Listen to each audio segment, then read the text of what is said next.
Tonight on CFTK-TV News, we look at the ongoing major Fort Nelson fire.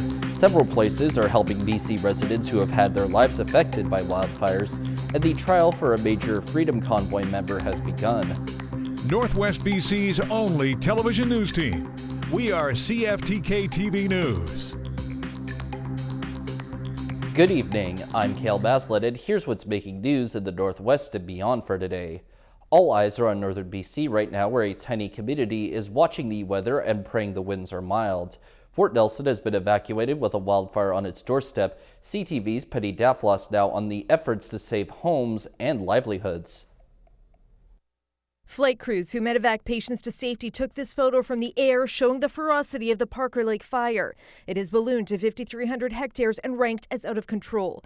Crews are holding it at bay about 2.5 kilometers from Fort Nelson. We're literally surrounded by big fires that we can see. It's a remote community in northeastern BC and blanketed by smoke from 3 fires, but only one is threatening the town. We moved the emergency operations center and most of the equipment so that we had continuity for the government, because if the worst happens, we've got to be able to work. A few dozen people have ignored the evacuation order, while volunteer firefighters have dug in to help BC Wildfire defend their community. We do have a crew here, emergency crew, on the south side of the Musco Bridge, and we plan on doing what we can. We're going to survive. 5,000 Fort Nelson residents and nearby First Nations made a harrowing escape, the flames licking the highway as they drove hours to safety. It's very stressful and heartbreaking. I just feel so bad for our community. We've been relocated.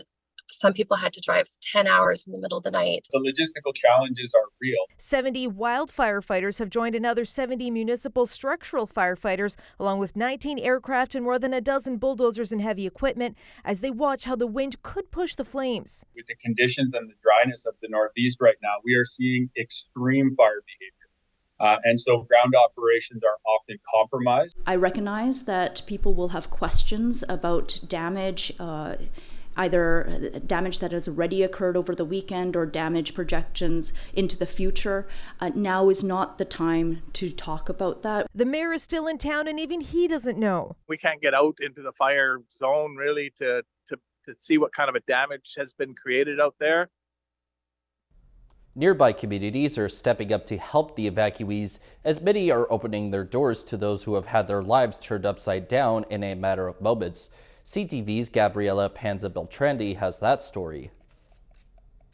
2.5 hours from Fort Nelson, staff at Pink Mountain's local inn are busy. Staff at the Buffalo Inn sprung to action when the evacuation orders came, opening their doors. They have around 60 guests so far and expect more. They were putting rooms online, cleaning, baking, putting food out, getting people checked in. A lot of very upset people that are very uncertain of what's happening in their lives. It's just been unbelievable how everybody's pulled together. The inn says even evacuees have been eager to lend a hand. Meanwhile, other people from Fort Nelson have been trying to help from afar. North Paw Animal Rescue says many had to leave pets behind as they scrambled to get out. There's a lot of members of our community that don't necessarily drive or have access to a vehicle, and had to get on a bus or find other means of transportation and couldn't take their animals with them. And in those situations, the best thing that you can do is to turn the animal loose. The rescue and volunteers were coordinating pet owners with potential help to get their pets fed and out of town. That's burning. Others, including Cheyenne Lynch, still haven't left. She lives about 30 kilometers out of Fort Nelson. She initially stayed to help family. I had to go back to my mom's house where the fire originally started because she needed some medication and I needed to go clear out her freezer and make sure everything was good there. But the fire ended up getting really close to it, so we were able to just get in and get out and grab what we needed. Now, like many, she's waiting for more news and staying put. In surrounding areas, locals have been offering help, such as free daycare and gym passes, discounts at stores, and free barbecues. But for those still without a place, the Buffalo Inn has vacancies. If you can't get to Fort St. John, don't sleep in your vehicle. Don't go hungry. Come to Buffalo Inn. We'll look after you for sure. Gabriela Panza-Beltrandi, CTV News, Vancouver. An old Northwest favorite is coming back to Kitimat thanks to the hard work of many local groups. Bolorama is returning to the Tamatik Arena this June 8th. Organizer Daniel Chimko says the event is put on by the hard work of many volunteers. Basically a rodeo company that comes in with some bulls and some saddle broncs and some mini bulls and a dog show and puts on a spectacle in the Tamatik Arena. And it has sold out every single time in the past with about 2,000 spectators. The groups that are benefiting from this, so that the lead organizer is MECA, or the Mount Elizabeth Cycling Association. And the second group that has playing a major role is the Kitimat General Hospital Foundation. We're getting help from the Kitimat Valley Housing Society, the Northern Spirit Dragon Boat Team, the Kitimat Snowmobile and Hikers Club, Kitimat Dynamics Gymnastics Club, Snow Valley Figure Skating Club, and I'm sure there's a few more that I'm missing there, but and there's a few more that will still be finalized over the next month here as we try and fill all the roles that we need to execute this event. For example, like the Cycling Association is looking after all the administration. The Hospital Foundation is looking after all the publicity and design of tickets and posters and that type of thing. The Snowmobile Club is looking after security. We've got the Humane Society looking after the concession and other food vending. And it's just kind of on and on. Every little part of it, we're sort of delegating to different groups, and depending on, how much time and effort they have to put into their tasks, that's how they'll be compensated with the proceeds of the fundraiser. But yeah, it takes a lot of people to organize an event of this size for sure, and it just it helps to be able to spread that workload out over a bunch of community groups and to have the more groups that benefit, the better.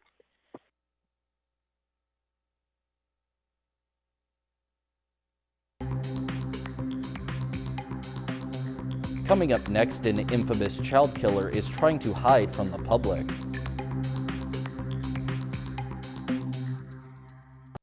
Welcome back. A Surrey councillor says more needs to be done to fix the growing schooling crisis in the city. She's calling for an end to portables, wants more staffing and more schools to be built.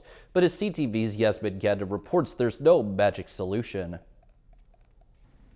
There are nearly 8,000 students in Surrey learning in one of these. But City Councillor Linda Annis says there should be a zero-tolerance policy for portables. It's not right that the kids in our city are on split shifts. Some of them can't go to schools in their own encatchments and are in portables. But the school district says that's just not possible.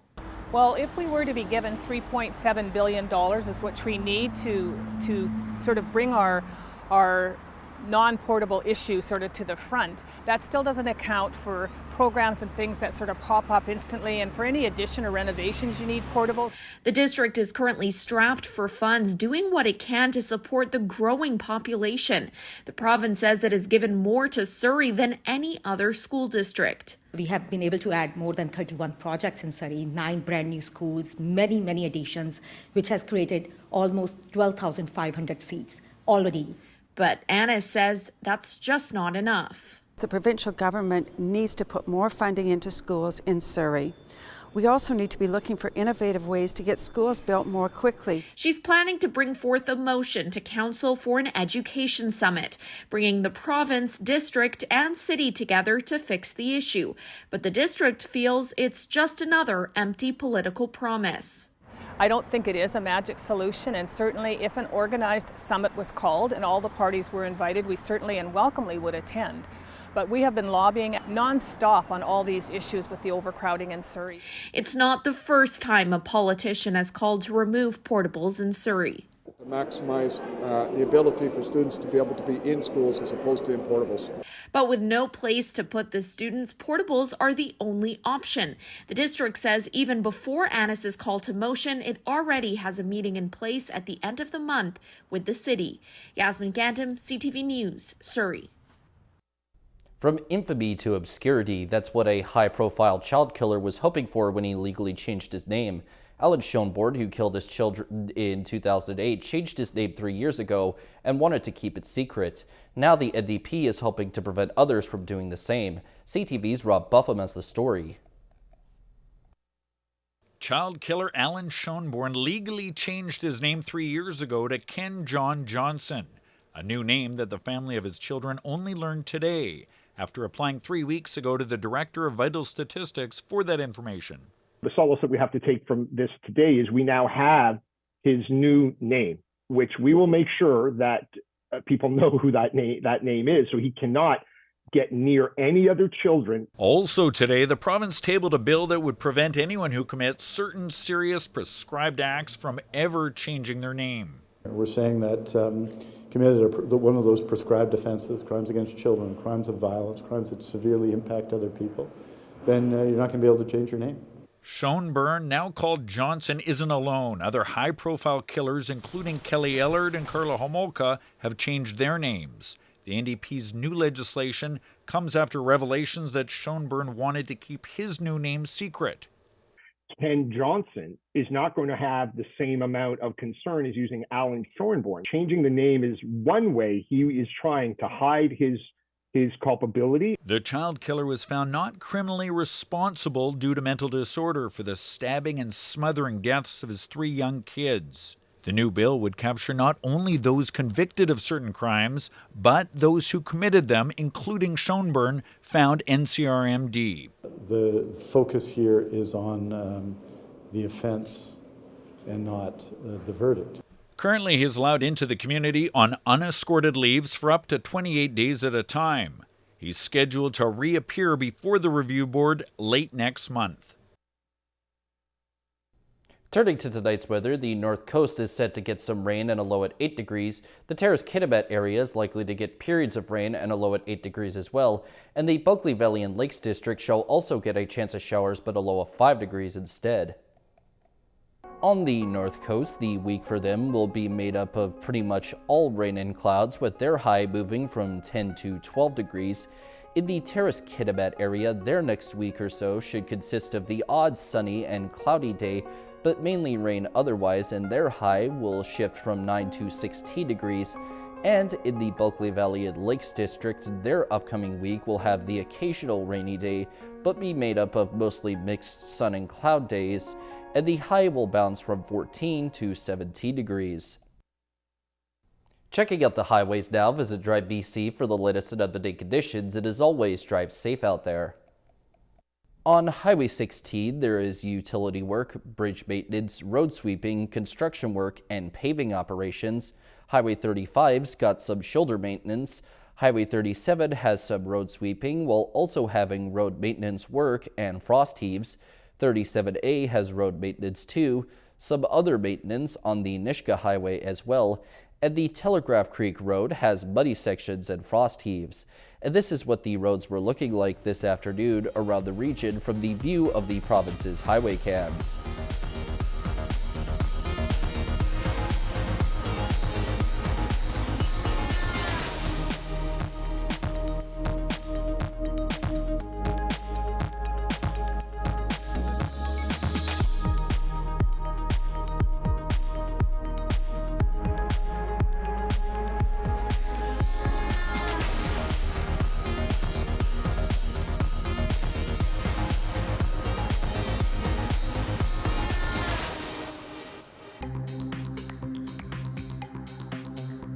Still to come, a major breakthrough on treatment for ALS is said to have taken place. Welcome back. He's one of the most prominent figures associated with the Freedom Convoy protest in Ottawa. Pat King's criminal trial has begun, and prosecutors plan to use his own social media posts against him. CTV's Jackie Perez brings us the details. They were being tortured with sleep deprivation that you thought was hilarious. Dressed in an all-black suit, Freedom Convoy organizer Pat King made his way to the courthouse for the first day of his criminal trial. Go ahead, Pat. You go first. King was part of the original group of organizers that brought big rig trucks and other vehicles to Ottawa in January 2022, protesting COVID-19 public health measures. For weeks, the smell of diesel fumes saturated the city's downtown core as massive crowds chanted freedom. And a chorus of air horns kept residents up at all hours, like Victoria de la Ronde, a legally blind woman who was the Crown's first witness.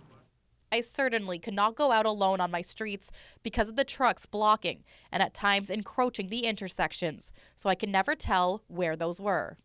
I could not hear the signals or the crossings. The vehicles were too loud, they were idling, or the honking was too loud. I could not be confident in my safety if I went out alone. Ahead of the Crown's opening statement, King pleaded not guilty to all 9 charges. That includes mischief, counseling others to commit mischief, and disobeying court orders. The crowd began its case with an 11-minute compilation video of scenes from the national capital during the protest, showing streets blocked by trucks and crowds shouting freedom and were not leaving. The Crown Attorney says Mr. King presented himself as a leader. Through his social media and on the ground, he encouraged others to follow him to Ottawa and join him in the Freedom Convoy. As the weeks progressed, he encouraged participants to hold the line. That you'll see a lot of evidence to do with Mr. King's personal actions. This associate professor of criminology says while the Crown will develop a strong case around King's activities, they will also try to prove he was a major organizer of the larger and illegal protest. Did he engage in mischief? Was he obstructing justice or intimidating people? When you're found guilty of counseling, it's the same as being found guilty of the crime itself. The trial is set to last 3 weeks. Jackie Perez, CTV News. The word cure is being used to discuss a major breakthrough in the treatment of ALS. CTV's Sean Irvin reports on the groundbreaking update and what it means for people living with the disorder. Hope. It is a word those living with ALS and their families cling to. But in London, hope has turned into talk of a cure. Yes, I said a potential cure for ALS. Dr. Michael Strong is the principal investigator behind the new finding. I think we can reasonably look at this and say, this is swinging for the bleachers. We think that in 3 to 5 years, we'll be looking at something that might be curative. The timeline would mark the start of the first stage of human trials. While it seems a long way off, it has taken longer to get to this point. It has now been 7 years since that first aha moment that led to today's big announcement. And believe it or not, it all began with a fly. And eventually, many more. In this video, the small flies on the left and those on the right have been given the same genetic abnormality and pathology for ALS. But those on the right also have the newly discovered ALS-combating protein. And you don't even need statistics to see the difference here. In recent times, the same process has been repeated with 2 mice. One without the protein died from ALS symptoms within 3 weeks. But Lucy, who had the new protein, thrived throughout the experiment. Lucy was still around at 18 weeks and doing just fine. Dr. Strong says the results are the best he has ever seen in an animal trial. It is good news, but he cautions human trials could yet derail the path to a cure. We're men, we're not mice. A $10 million donation from the Temerty Foundation over 5 years will fund and accelerate research. In advance, Dr. Strong is already confident enough to tell some new ALS patients and their families that hope, and maybe a cure, is on the horizon. Let's see if we can get you there. It would be terrific if we could treat you. In London, Sean Irvin, CTV News. Running 42 kilometers in a marathon is no small feat, but try doing it while juggling. A New Brunswick racer pulled off a serious balancing act at an East Coast marathon this past weekend to try and break a 17-year-old world record. CTV's Laura Brown explains. You think you can multitask? Try juggling while running 42 kilometers. It's a dream Jean-Marc Doiron has been chasing for many months, hoping to set a new world record and be the fastest man to complete a marathon while juggling. The current record holder is Port Hope, Ontario's Michael Caprol, set 17 years ago. His time, 2 hours, 50 minutes, and 12 seconds. Disappointed? Doiron's time, 2 hours, 52 minutes, 39 seconds. I was just so sure that I would get it, and to come so close, that's the first emotion. The juggler coming across Jean-Marc Drouin from Moncton, New Brunswick. He feels maybe he was overconfident, started a little too fast, and is already willing to say he may try again. And just be a bit more humble about it. I think that's that was kind of probably the difference. In order to make the attempt, he ran with a camera on his chest. If he dropped a ball, he had to return to the spot where it dropped and start again. He says he dropped a ball likely 10 to 15 times. Yes, he missed it, but, he won this event in 2018, the full men's marathon. So, maybe he'll come back with 4 balls. I don't know. Drouin still finished 19th overall and 9th in his division. That shouldn't feel like you dropped the ball at all. Yeah, it's the classic story of I went a bit out too hard and paid for it in the last 10K. Like, so many people have that story for the marathon, and I thought it wouldn't be me today, but it was. I can't do both of those things individually, let alone doing it together. That is an accomplishment. Juggling, heartbreak, and a will to try again. Laura Brown, CTV News, Fredericton. And now we turn our attention to the stock markets. The Canadian dollar is up 1/10 cent. The price of gold is up $16.90. Oil is down $1.10. Natural gas is down 4 cents. Aluminum is up $12.50. In Toronto, the TSX is down 15.83 points. The Venture Index is up 3.03. In New York, the Dow Jones is up 126.60. And NASDAQ is up 122.94.